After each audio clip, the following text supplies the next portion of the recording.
City Council for Monday, April 17th. Please join me in the Pledge of Allegiance. I pledge allegiance to the flag of the United States of America and to the republic for which it stands, one nation, under God, indivisible, with liberty and justice for all.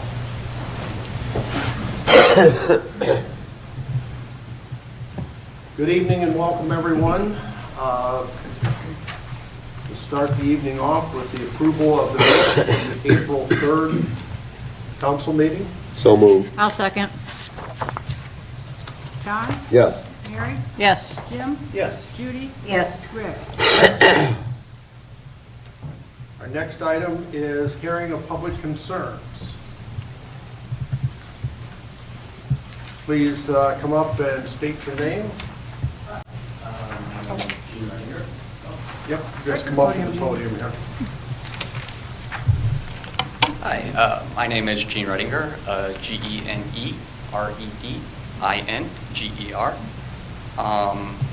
I'm here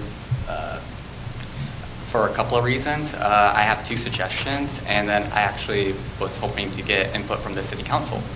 The first suggestion was implementing a democracy day, similar to like Defiance and Toledo, which is like almost an open house for like a city council, where people will come in and air their grievances all on one day, where activists get out what they want to say, and it's a way to bring the community together in a way. Defiance had theirs recently, Toledo had theirs like last month or so. I think that it would be a way to encourage civic participation and enhance more people getting into the process as a whole. My second suggestion is a little bit out there, but it's also moving forward in a lot of ways for the city of Bryan. That would be implementing a 32-hour work week for city employees. I'm sure that you've heard other countries out there have implemented a 4-day work week for some of their employees and such. I figured we could be ahead of the curve on that. It would cost the taxpayers a little bit more money, but at the same time, all the services would still be provided that we already have. It allows for, it moves us forward. It's been about 100 years since we set the 40-hour work week. There's movement in legislation at the federal level that's moving towards this. It would be cool to be ahead of the curve and encourage more, it would just be cool to be ahead of the curve. And then my final thing was just wanting to hear from the City Council suggestions for industry that we want here in Bryan. We have that land there that's for economic development, but what do we want here in Bryan? Like if we could have any factory or anything that we want for that industry, what do we want? And that's what I want to hear from City Council.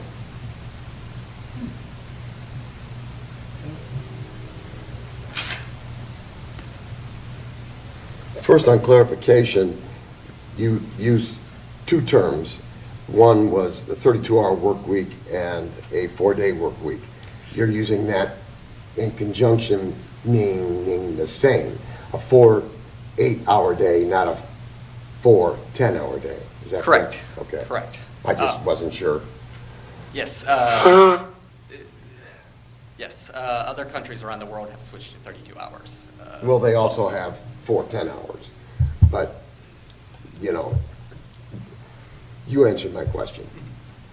Thank you.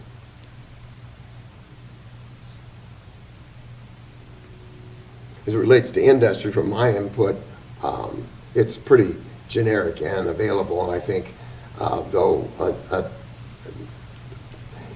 even council is not aware of the number of different entities that have looked into coming here, and it has not worked out for one reason or another. That is left up to a different group to know that, and I understand and agree with that premise. But from my perspective, I think I'm wide open to any industry that is interested in moving into Bryan that could utilize our industrial park in the manner in which it was set up to be used, and that can bring in and be a major draw for employment at a fairly decent level. So engineering kinds of jobs would be helpful. Things that pay a little bit higher, but as it relates to any specific entity, personally, I don't discriminate. Whoever would like to come to Bryan that feels as though this is a good fit for them, and we feel as though it's a good fit for us, I am very interested in hearing. I kind of have to agree with John. It's not what we want. It's what would be available, who wants to come to Bryan, and what facilities we have that we can offer that they would need. And I think we would have to match up in that respect. So what we want and what we get, we have to wait and see. I'd kind of like you to explain the 32-hour work week, because that just baffles me. I'm sorry, that just literally confuses me, because you have so much work you have to get in 40 hours, and with me being in the employment industry, I don't understand that at all. Sorry, I don't. I'm lost on that one. All right, so about 100 years ago, Henry Ford came up with the idea of a 40-hour work week, which was going from a 60-hour work week or a 70-hour work week or about an 80-hour work week down to about a 40-hour work week. Could you get more done in the 60-hour work week? Could you put out more parts? Theoretically, yes, but at the same time, it was burning through people. It was ruining people. It was ruining the society as a whole. As we increase automation in factories and manufacturing as a whole, then we can produce the same amount of parts or even more parts in less time.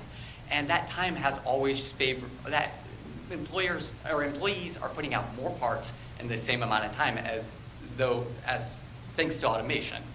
And all that benefit of that time has gone not to the workers themselves, but to other people.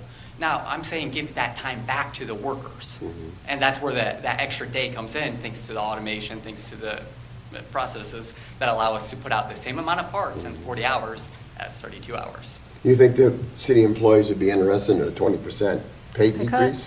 I don't believe that. I believe that all city employees should maintain their current salaries without any pay decrease at all. Yeah. Which is where the taxpayer comes in, where we have to pay a little bit more out of our pocket to move forward in a way. Yeah. So the taxpayer works 40 hours a week, but the city employee only works 32 hours a week, and you want us to convince the taxpayers of that when you can't convince me of that? Considering Congress, representatives, city council work very few hours relative to the general worker, I'm not sure that's a huge jump in conclusion. Seeing if we move forward from a city perspective, if we move forward from leadership first, then other people might follow suit. Other factories, other manufacturers may follow suit to attract workers.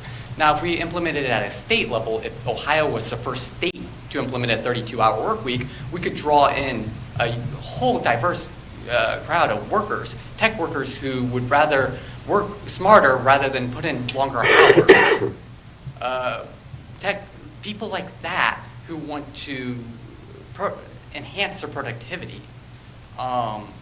I see it as a way forward. We can wait until the federal government implements the policy eventually.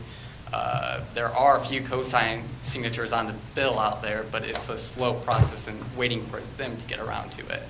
So, and when they do, then it's across the country. There's no advantage doing it because everybody's already done it. So the advantage is Bryan would be the first mover on that, and that gives us that advantage.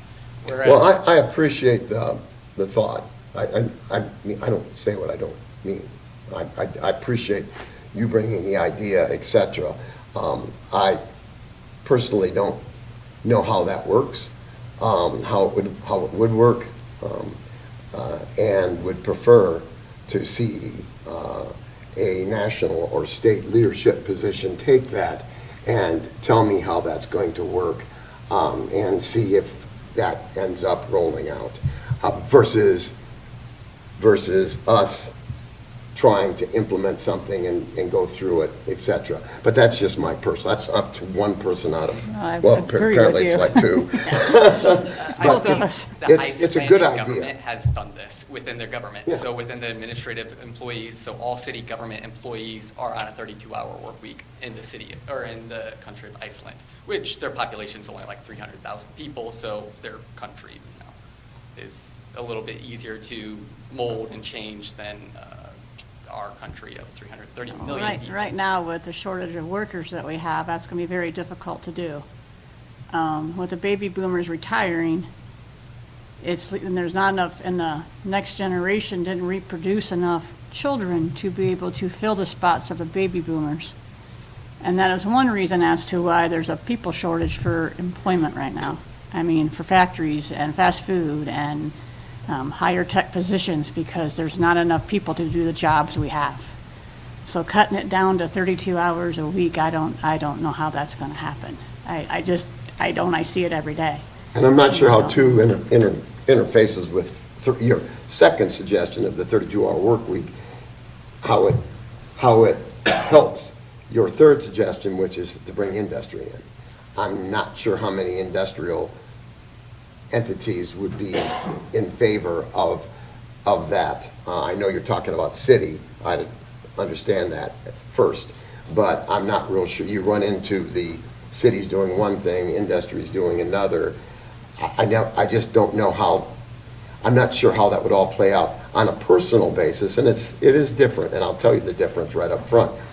I had experience working in a atmosphere of, we went to 4 10-hour days, and actually the two probably major issues with that was loss of productivity, substantially actually, and it was measured by billable hours. So it was actually, I'm not making it up, it was actually loss of productivity, about 20-some% actually, as I recall. So there was a loss of productivity, but there was also a loss of communication and coordination, because they weren't, some people that were on certain days and some people that weren't needed to interact, and they didn't have that ability to interact real well. So we lost some communication and coordination. That may or may not be an issue here. Probably would not, because you're talking about just having everybody on a 32-hour work week as it relates to coordination, but I'm still hung up. I'd still just somebody else take the arrows in the back first, because I'm not real sure. And I consider myself fairly decent as it relates to innovative and what can we do to lead the city forward. That doesn't necessarily mean that you lead the city over a cliff. And I would need to have a little more information, actually substantial information, before I was interested in that. But I do appreciate the suggestion. I really do. Thanks. Thank you. Thank you. Thank you.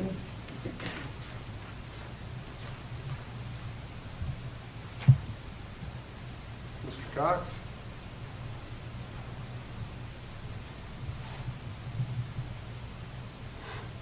Steve Cox, Huntington Drive.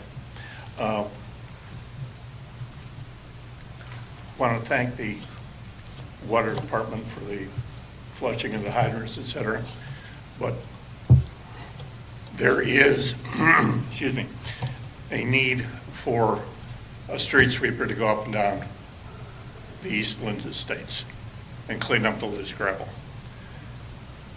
Partly, but there was an added contribution, but when the hydrants were opened, stone was flushed out onto the road surface. That's just the way it was.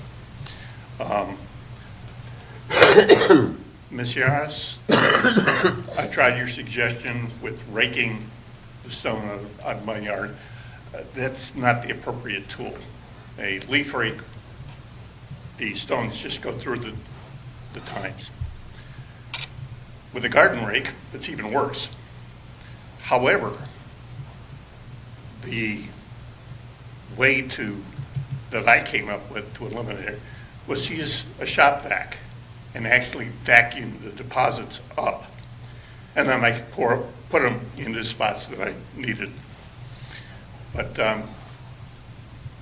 I mentioned a couple of weeks ago that you might want to consider running the leaf suction device truck up and down the edge of the road. Because it's vacuum that's going to get the stones moved.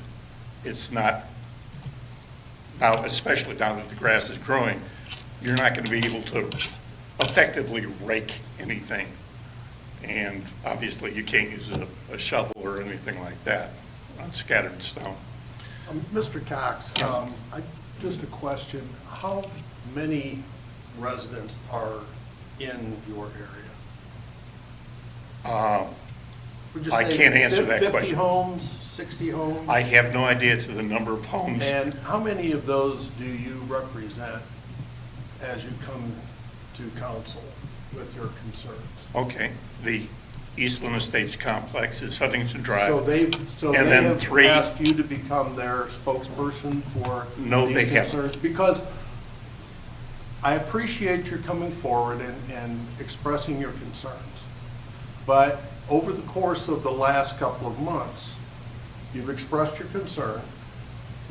We've said that we've done everything that we can, considering there are a lot of priorities out there.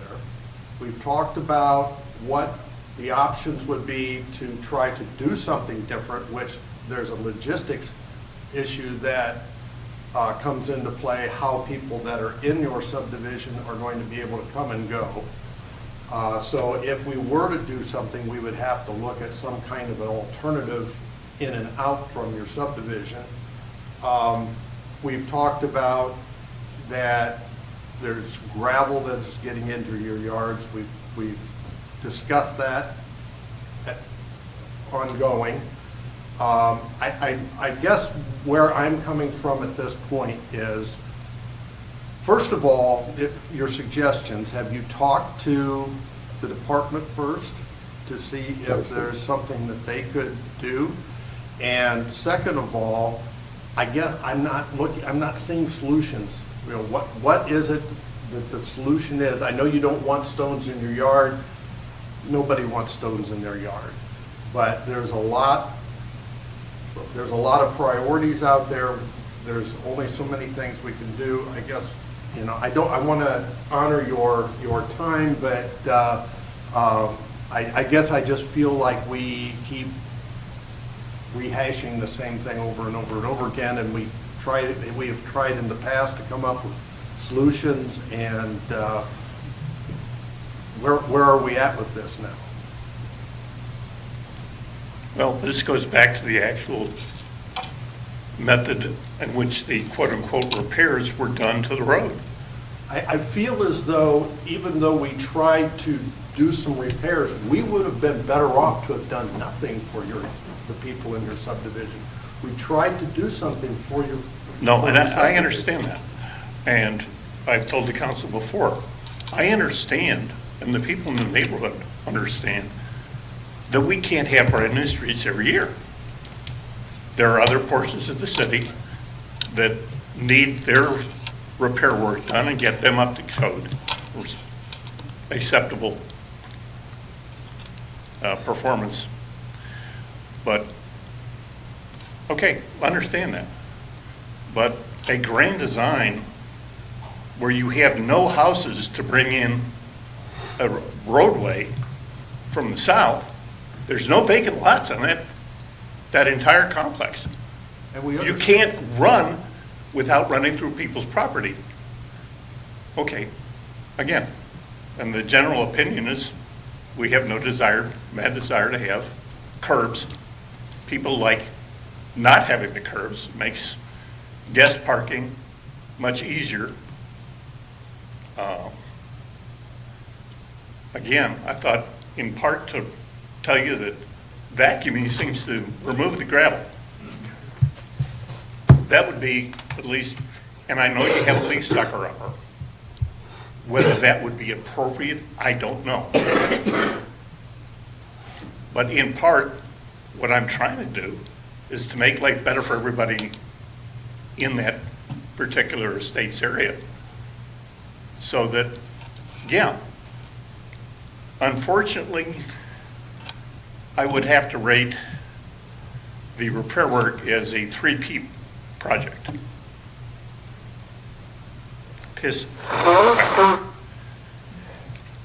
The loose gravel obviously was never, ever taken into consideration.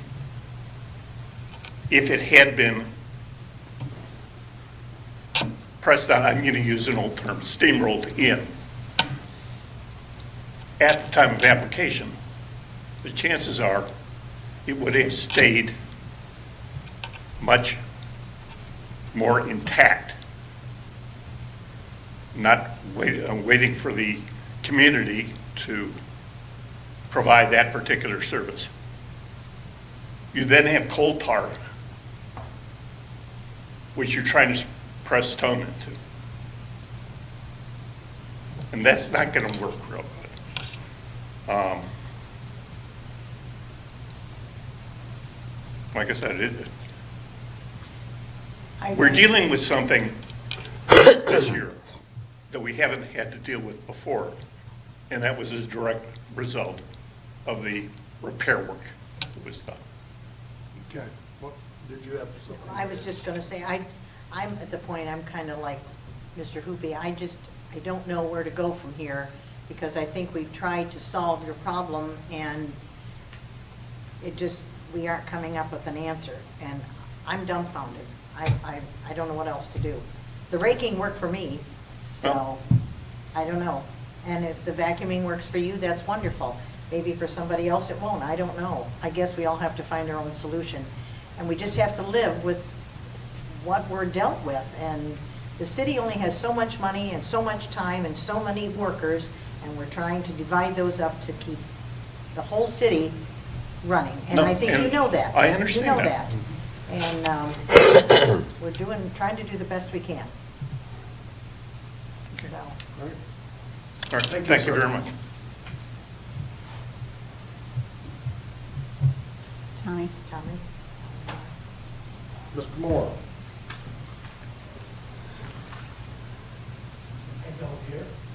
Yes. I don't think you've ever been shy of Never one of been on those. this side.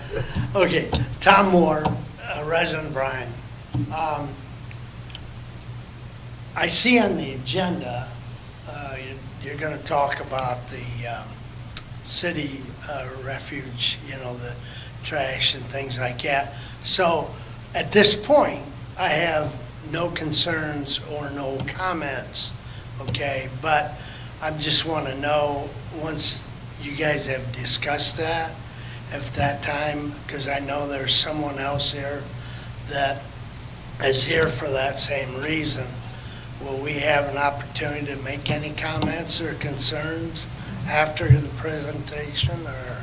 Unfortunate, go ahead. I was going to say, they were looking at me to cover it, sorry. So, Mr. Moore, that was accidentally printed by the Bryan Times. He's here. They Well, I owned it, seen so it, they had a they put rebuttal it- in there, So they put an old agenda that we had sent from them months ago. Yeah. Probably, And I seen where they apologized, but I Yeah. thought it So was it was still on never- the agenda. it was never intended to be on this agenda. It's not on for tonight. It's not anything that we're discussing. What I can tell you is from that agenda, there were some housekeeping items that needed to be fixed in the original ordinance, and that's what council addressed a couple months ago. So I guess Mr. Keller's here from the Bryan Times. I think he can confirm that it was printed in error. Well, that's fine. Again, I guess my concern is that, is there gonna be any changes to the current situation we have We're under now? a 5-year Because I've contract. heard some things where is that, and I think one of it mentioned about your containers being not visible from the street or whatever, okay? Now, that doesn't apply to everybody. We I agree. mean, That's right. We so, agree. where's that going? Who can do it and who can't and all this and Sure. that? So I think you understand too, from being on council for the almost decade and a half you were on, that there are parts of ordinances that we can't enforce, and then there's parts where people just fit into a criteria where, like, take my house. I'm on a corner lot, so almost all of my house is a side yard, right? So if I can't fit it in my garage, there's got to be concessions. Mine go in the garage because I'm fortunate enough to have room. Not everybody does. Right. So we have, as administration and the council, decided that unless it's blatant and it's just trash piling up and a nuisance, it's not anything that the street commissioner is going to go address.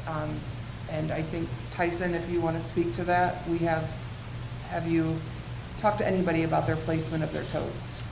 I've gotten, I think, 2 phone calls since we started this about somebody's neighbor's trash cans. And I went and talked to the neighbors and took care of it. So it's. Okay, I didn't know how It's big there that for the concern it was. extreme. Yeah. Yeah, And I that- get it. Yeah, okay. It's Because very I, extreme. you know, with mine particular place, Same thing. right now, they're on my back porch. Mm-hmm. So I go out the back door, take care of my trash, then I gotta drag it around all the way to the road, you know. Neighbor across the street now, he built him a complex, you know. Yeah. They're stored in there, not visible or anything like that, but everybody else, or a lot of them, sitting there by their garage, things like that. I didn't know how big of a concern that was to It's- this city. It's more of we want to make sure that we keep the town looking clean. That's always been a goal that we've all had. So again, if it's piling on, overflowing, becoming an issue for neighbors, we have the ability to address it. I can also tell you, we do have residents that have medical exemptions with Republic, so Sure. if you know, maybe you broke your leg and you can't get out there, there's a way for them to come pick it up. Republic will come right to your porch or your garage. That place that you decide to put your totes has to be visible from the road, because they don't want drivers, they want to keep eye on their drivers, right? For Republic, for safety. Right. And so there are plenty of residents where they may be on this medical form pickup, their totes are just going to be out and in the open, because that's just the way that we have to do that for Republic to be able to get to them. So if there's individual concerns, I would start with the street commissioner, you can always call my office. But that ordinance in itself was part of the original one that was passed in July. There were a few items that were updated and redlined. It was actually not about where the placement was, though. And it didn't affect the It contract. didn't affect the The contract. contract is still the same. The 3 ordinance years, was, 4, it's 5. 5. The ordinance was incorrect that we were going to get a price increase this January. There will be a 3% increase that will be July 1st, which has been part of the contract that council accepted from the beginning. So it is a little confusing, I would agree, but there were some mistakes in the original ordinance that we had to change because they weren't accurate. So what you're saying is, I'm 76 years old, so I'm exempt now? Tommy? No. I didn't hear that No. in there, but that's a good point. No, if we need it in front of your garage, we can work something out, is what I'm Yeah, saying. yeah. Yes, sir. I'm older than that, and I push mine out. I didn't need to hear that. The other thing, some people have talked to me about this. You tell me right, wrong, can or can't do. For example, you take me, my wife and I, we don't fill up our hoppers probably maybe 2-3 weeks, okay? So there's 2 of us. Across the street, there's 2 people. They're in the same boat. Across the street, there's 1 person. Right beside me is 1 person. They don't, so we just in conversation talk, so why don't we put ours all together? Is that allowed? Is that feasible? Somebody, okay, here, the comment came back to me, it says, nope, you can't do it.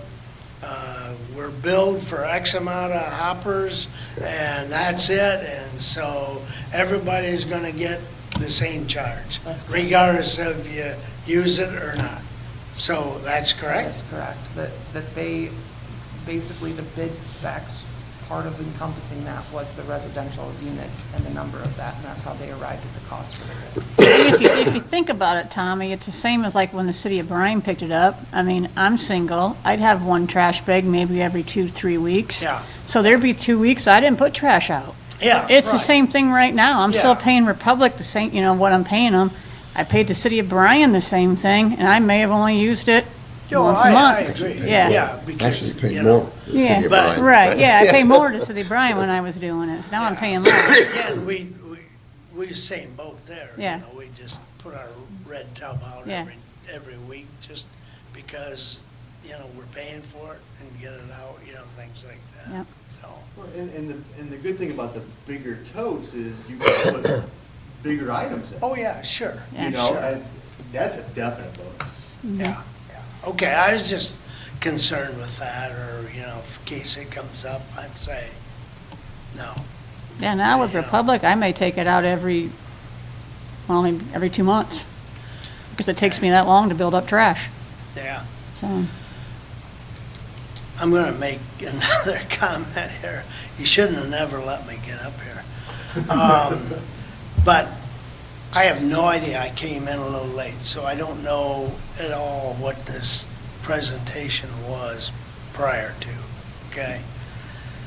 But I agree with Mary 100%. Right now, being around industry pretty much most of my life,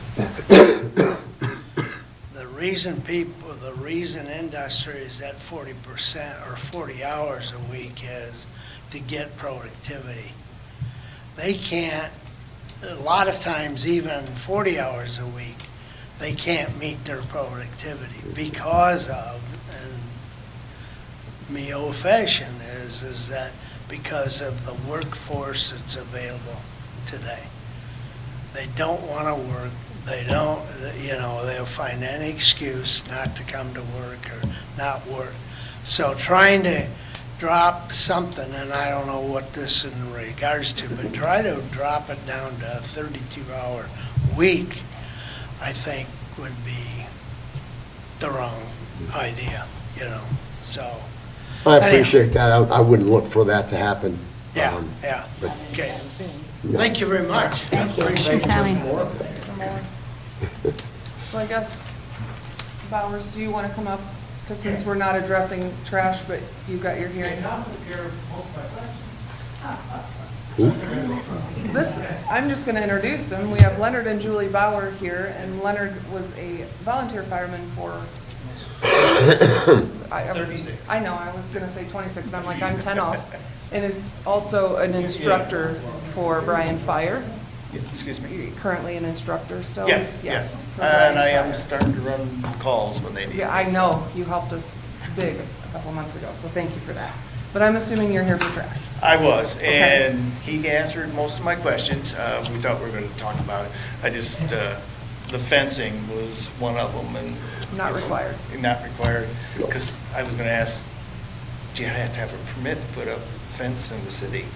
You do, with Yeah. the engineering So department. that was going to be, I thought, outside the box, that was going to be a problem. Sure. And the rest were all answered, but now, the bends are out front, and of course, we had the red ones before, never thought of this question. With the bigger bends, with the winds we've had, I've seen them go down the street. If there's damage to property or vehicles, who's responsible? I don't know if that's ever come I up. know, I'm not sure. I mean, Like, are they my bends, are they Republic bends, are they city bends? Well, they're not the Not cities city. because we've signed a contract I, with them. Yeah. I get that, So but they're My not understanding ours. is that the It'll be your where does it- comprehensive Where does it insurance? fall? Yeah. Anyway, I was thinking outside the box, Public, I yeah. thought I would bring that up, just. I think it probably would be like an act of nature, like Pat said, like hitting a deer where you just have to cover it. I think it If could be, if it but were I, my car that got hit, I'd just have to go deal with it. And I know, Tyson and I went out in a storm and we stopped and picked some up one morning too, because it was windy you and know, icy. I've stopped a few of them too, but Yeah. anyway, I was just thinking outside the box, I thought we'd just talk Good about it. question. Sure. So, all right, thank you. Appreciate it. Thank you. Thanks. Sorry, it was good to see you guys though. It's like a city reunion back there.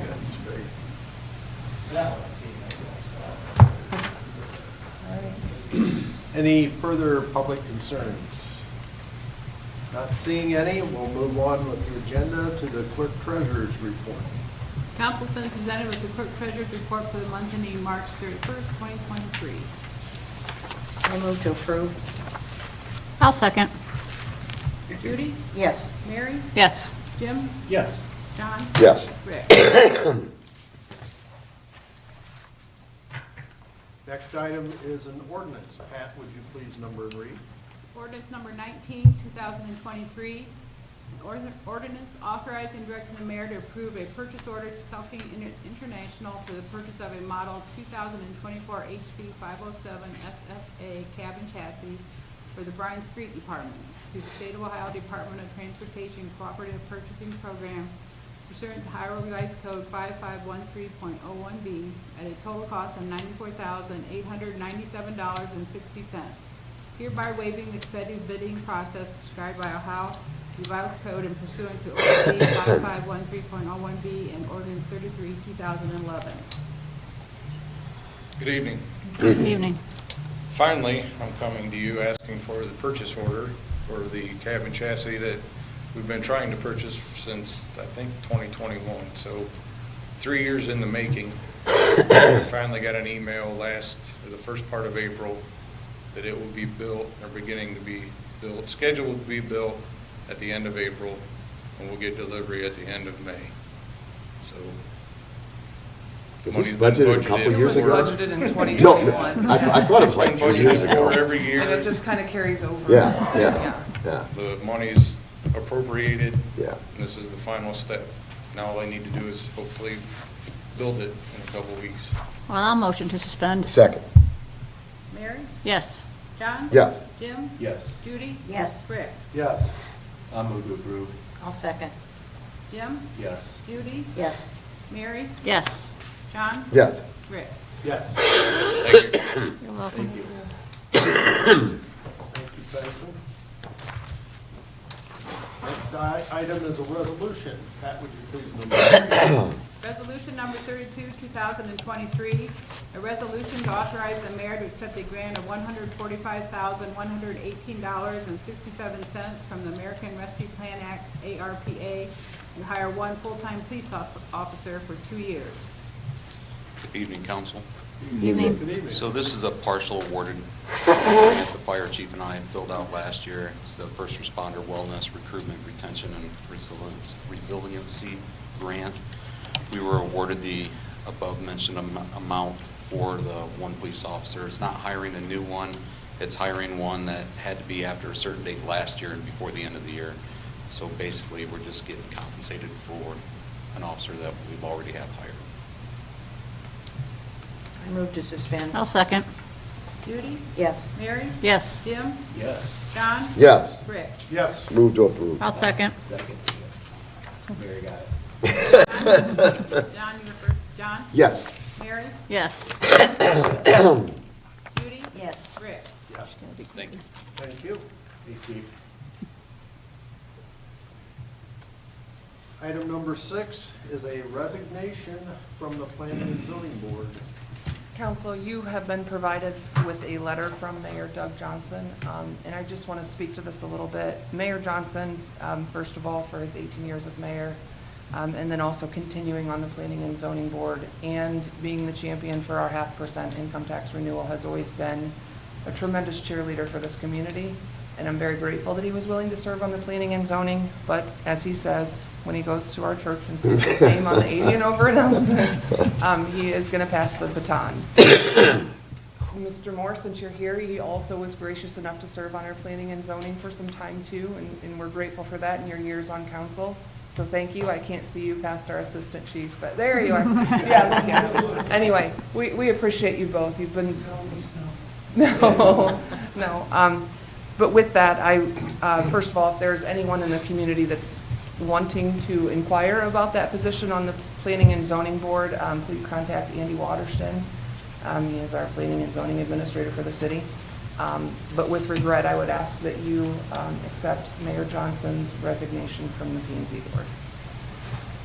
I'll move to accept with regret. Second. Judy? Yes. John? Yes. Jim? Yes. Mary? Yes. Rick? Yes. With no further agenda items, we'll go around the room and see if you have anything further from engineering, streets, police. Fire? Parks? Wastewater? Let's come down here. Jim, let's start with you tonight. I've got really nothing other than, I wish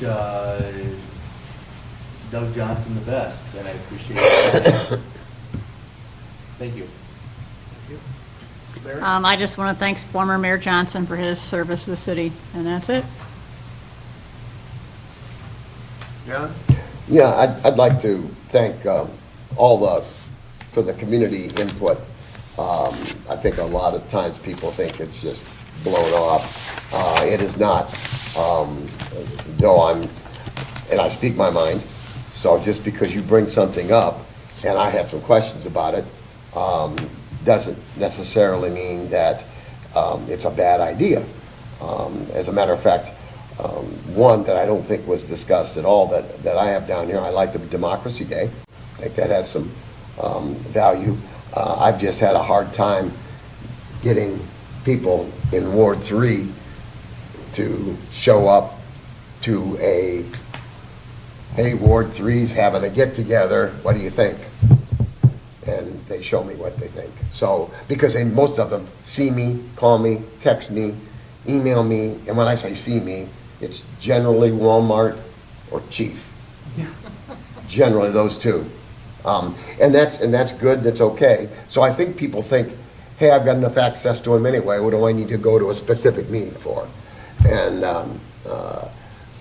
but I do think that has some value as a specific time when people can come and interact with the city management and the city council. So thanks for everyone's input. It always makes us better, and hopefully it's being received, or you're receiving it as being received respectfully. Also want to thank Doug. He's amazing, and when I saw his reasoning, I laughed for about 5 minutes. My first thought was maybe they shouldn't put in the church bulletin people's age. But he's really been an outstanding person in many respects, not just for Bryan, but in his education career as well. So thank you for that. That's it. Thanks. Judy? I want to also thank Doug for his service, and there's a lot of things that he did that everybody knows about, but there's also a lot of things over the years that Doug has done for the city that he never got credit for. People never knew that he did it, and I want to thank him for all of those things, the times that he put in for all of those too. So that's it for me.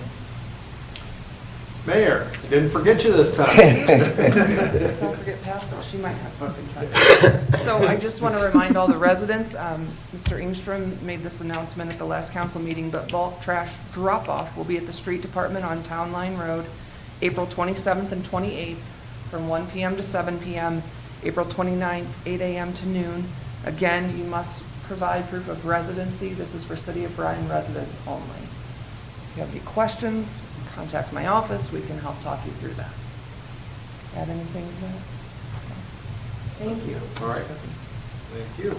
I really don't have a whole lot of additional. I do want to reflect some of what has already been said. Thank you for those who have come to participate and voice your concerns or your ideas to council. We serve you, so it is important that we hear what you have to say. And I just want to say thank you to Doug Johnson for his work on planning and zoning, and best of luck, and thank you for everything that he has done for the city over the last several years. And so with that, I'll entertain a motion to adjourn. I'll motion to adjourn. I'll second. Jim? Yes. Mary? Yes. John? Yes. Judy? Yes. Rick? Yes. Sometimes it's just best to point.